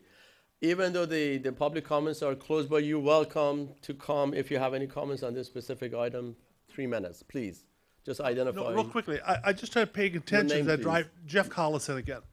I pay attention, I drive down the street. The other day, there was a busy activity. Just because people weren't parallel parking as close as they could have, I started counting how many spaces there could have been if people parked correctly. There have been at least 6, and I quit counting. So maybe it's a simple striping on the street There of you a go. distance would be a cheap fix to add at least 6 more spaces the other day. Thank you for your comments. Bob Casella, 28062 Klamath Court. My, considering what Councilwoman Genoway said regarding a need, my backyard, I live on Klamath Court, which my backyard is directly behind that parcel. And for the last 2 months, since I was aware that this was going to occur, I work out of my house, so I've been walking to my backyard fence. I could see Yosemite, I could see the driveway going into the Sea Country community. And there hasn't been a day for the last 2 months that there hasn't been available space on Yosemite. Now, I did see when I see cars parked that low by the driveway, I drove around and took pictures, which I've been doing every day, every 1 or 2 hours, because I can walk out there, takes a minute. So I just wanted to say, I don't see where the need is and where they're getting the information that there is a need. And since this project was submitted as part of the 5-year capital improvement program back in June of 2016, we weren't aware of it until we had a meeting on the 18th of September of this year, and maybe a little prior to that, but that's when we voiced our opposition to this. So yeah, I agree that there hasn't been a lot of communication to the residents who would be impacted by this since a year and a half. And also the need. Feasibility study, I can give you that, 2 months. I mean, I know it's not the peak season, but what surveys, do 3% of the public? This is a lot higher than that for the year. So I don't know where you're getting information, as far as a need. May I Can you comment tell me? on that? Please, Can you please. tell me that? The information is from the senior committee, the members who are using the senior center. So Director Giglio, if we could ask the senior staff for some more information and see what kind of a Well, needs there's no assessment we would need to do there. documentation to support that. We already discussed that in the last couple of meetings. We actually do have a lot of information about daily attendance. We have received a lot of complaints over the years from people using the center and the need for more parking. So we do have some numbers together. I also wanted to let you know we do also shuttle, and we have used the Mission Church parking lot for events. So we do that regularly for big special events. We have removed 3 staff parking spots in the front and opened those up. Heard some very good ideas here tonight that we can look at going forward, but we can certainly do some more surveying on our end. Okay, thank you. Very good. Thank you very much, sir. Sure. Thank you. All right. Then we decided to do the closed session meeting right at the end of other reports, correct? All right, we start with the council reports. Councilmember John Mark Jennings.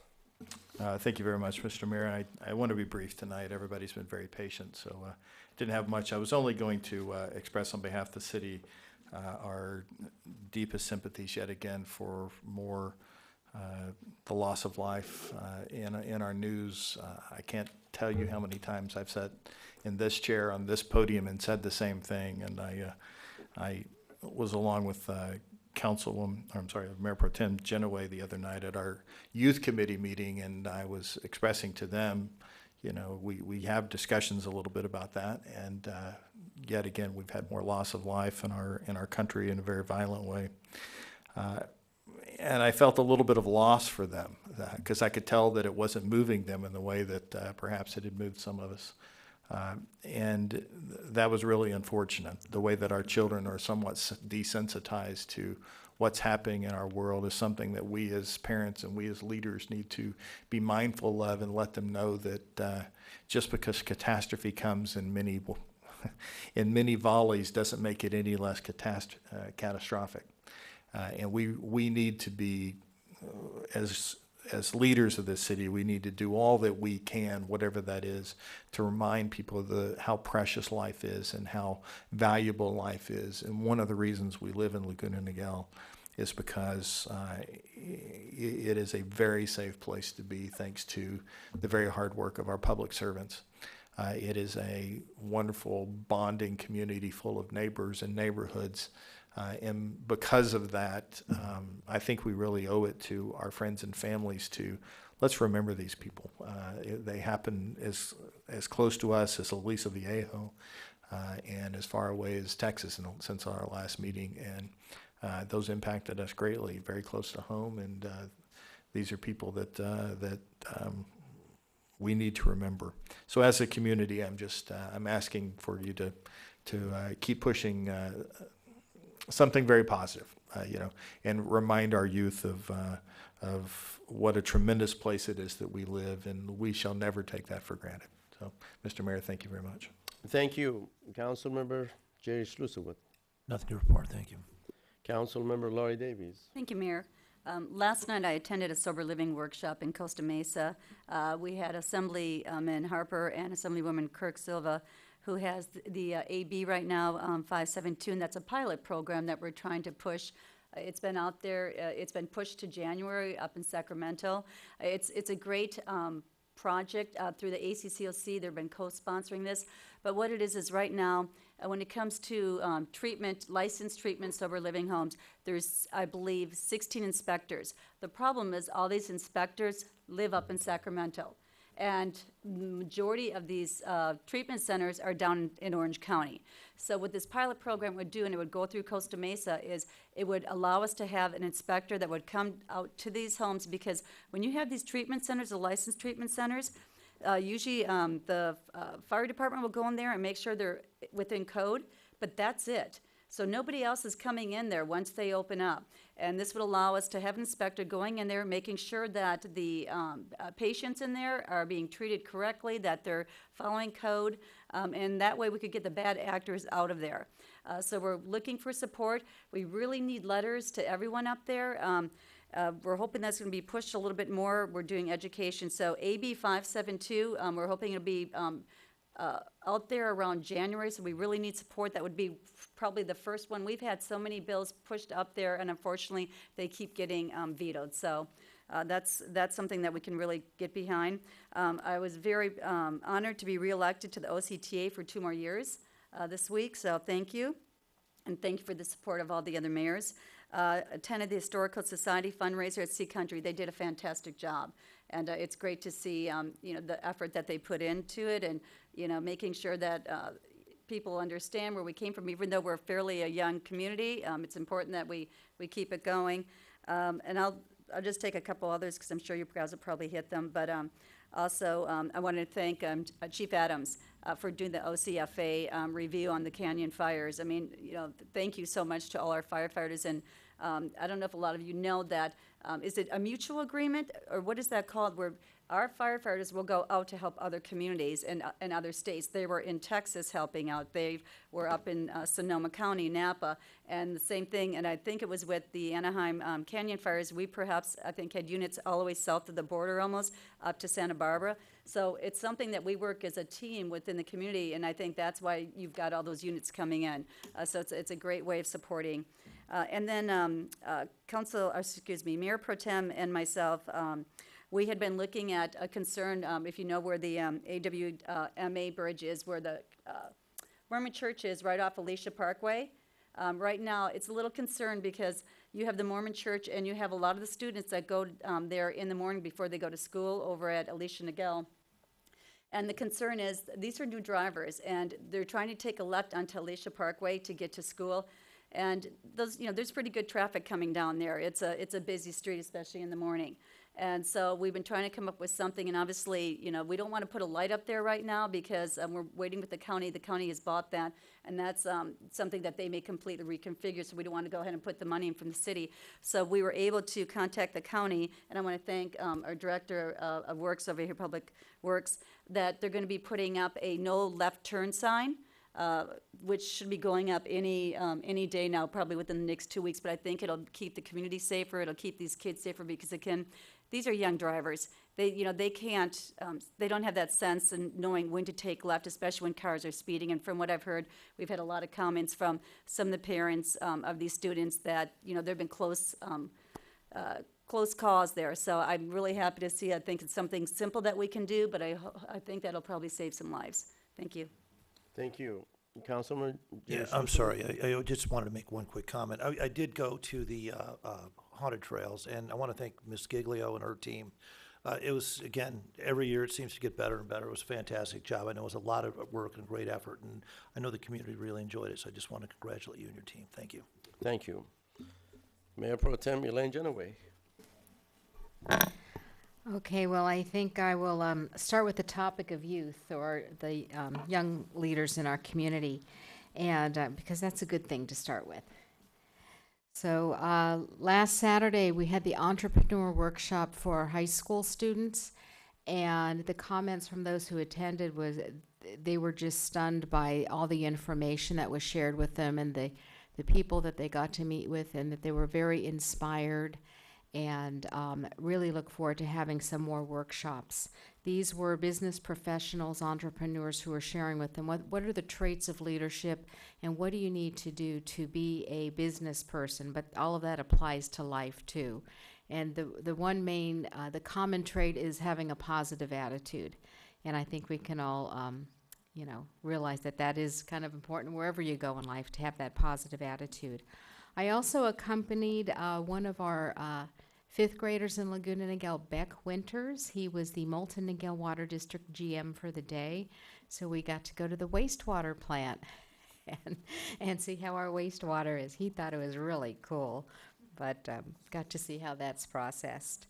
And then our faith communities have come together and are working on the issue of human trafficking. So this Saturday, they had a service Saturday. It was a collaboration of Mission Lutheran Church, Councilman Jennings Church, St. Timothy's, and also the Latter-day Saints Church on Alicia. And what they did was collected items for those children who are aging out of foster care. And that's a population in our community that we really need to support, because when children age out of foster care, within 6 months, about half of them become homeless. And then we all know within 3 days, a homeless child is then approached by a trafficker.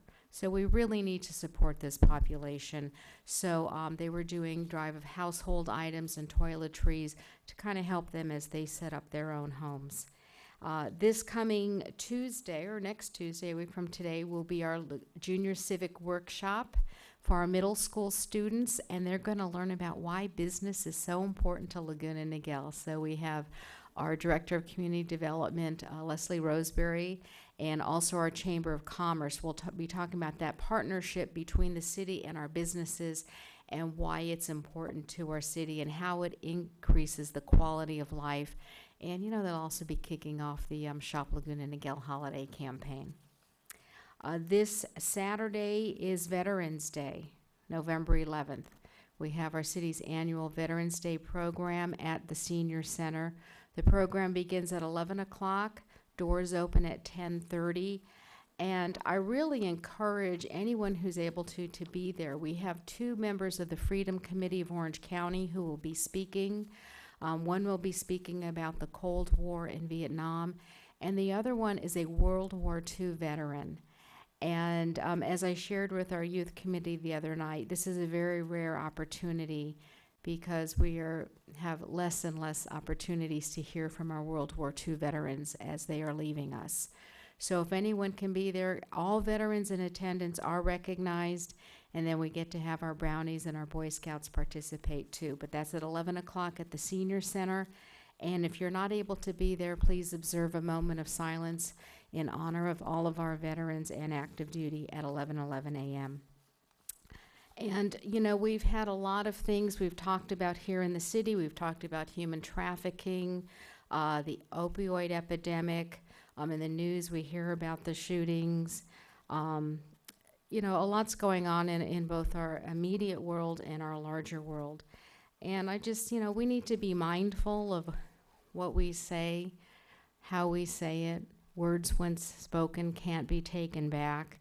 But we need to look out for each other and be kind. And I wanted to share with you a few words.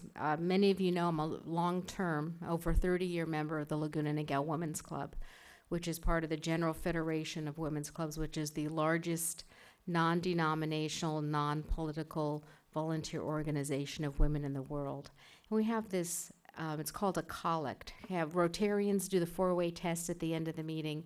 Women's Club members say the collect. And I just want to leave you with the last couple of lines and maybe with this mindset. Grant that we may realize it is the little things that create differences, that in the big things of life we are at one. And may we strive to touch and to know the great common human heart of us all. And O Lord God, let us forget not to be kind. Thank you, Mayor. Thank you very much. I want to keep it short to the point. I want to go over all these items pretty fast before our closed session meeting. On October 19th, I attended the South County Mayor's meeting with my counterparts at the City Hall of the City of Laguna Hills. On Monday, October 23rd, along with the entire City Council and other dignitaries and volunteers, attended the Drug Overdose Awareness Memorial Dedication Ceremony at Crown Valley Park. And the kudos go to my two colleagues, Mayor Pro Tem Elaine Genoway and Council Member Laurie Davies, for initiating the program and basically running with the program in conjunction with other departments within the city. On Thursday, October 26th, I represented the city of Laguna Niguel along with all South Orange County cities at Orange County Council of Governments at the City Hall of City of Irvine. On Monday, October 30th, I had the honor of being principal for a day at Laguna Niguel Elementary School. I have to say that was my best experience ever, to do it for an elementary school. I've done it for high school. It wasn't fun. But for the elementary school, I was the king of school that morning. I really enjoyed it, that how they were well behaved, and whatever I asked them, they did without any questioning. So I strongly suggest that you should be principal of a day for an elementary school. It's going to be a lot of fun. On Wednesday, November the 1st, with Mayor Pro Tem Elaine Genoway, I attended the Capital Unified School District's Mayor's Round Table to talk about the ramification of all these potential bondings that they are not on the ballot yet, but how basically to allocate funding for the future improvement of all these, great educational institutions that we have in our city, in conjunction with other cities in South Orange County within the Capital School District. I think, in my opinion, we are progressing. That remains to be seen. On Wednesday, November the 1st, I was at the City Hall to welcome the 5th graders from McDowell Elementary School. I guess I had to lecture about the city government, how the democratic system in this great country works. On Thursday, the following Thursday, for the whole day, I was representing the city of Laguna Niguel for the Southern California Association of Governments in downtown LA. And then we had a regional council to go over all the regional issues and the potential impact of all the federal and state funding on the infrastructure programs that we have here. On Friday, November the 3rd, with my colleagues, I attended the Chamber of Commerce's Governmental Affairs meeting at the City Hall. And last Sunday, I attended the Cub Scout 774 of Laguna Niguel meeting at Crown Valley Park.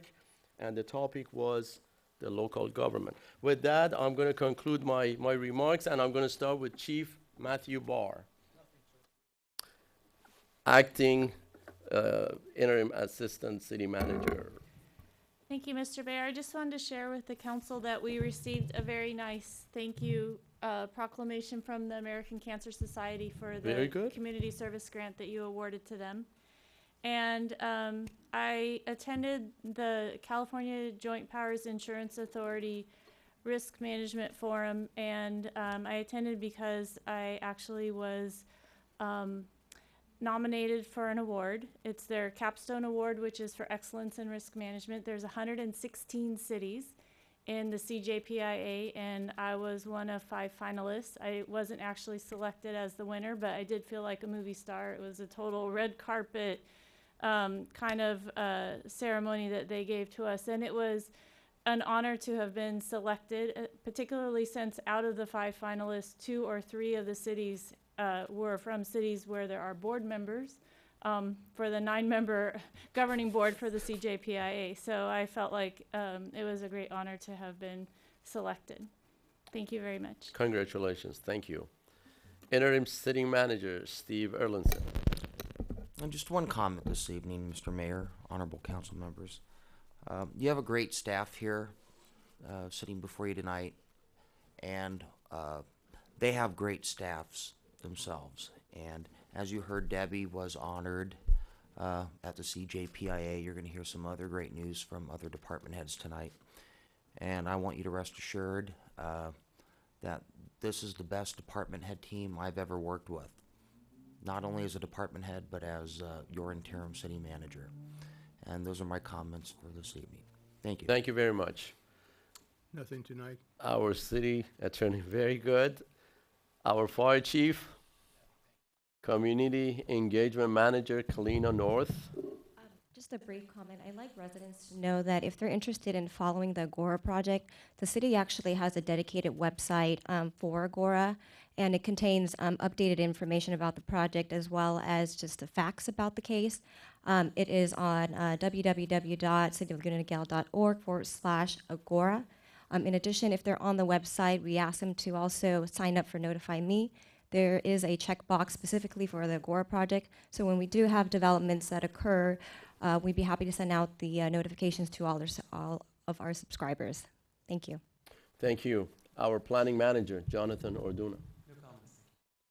Our engineering manager, Mr. Ziad Mazboudi. No comments.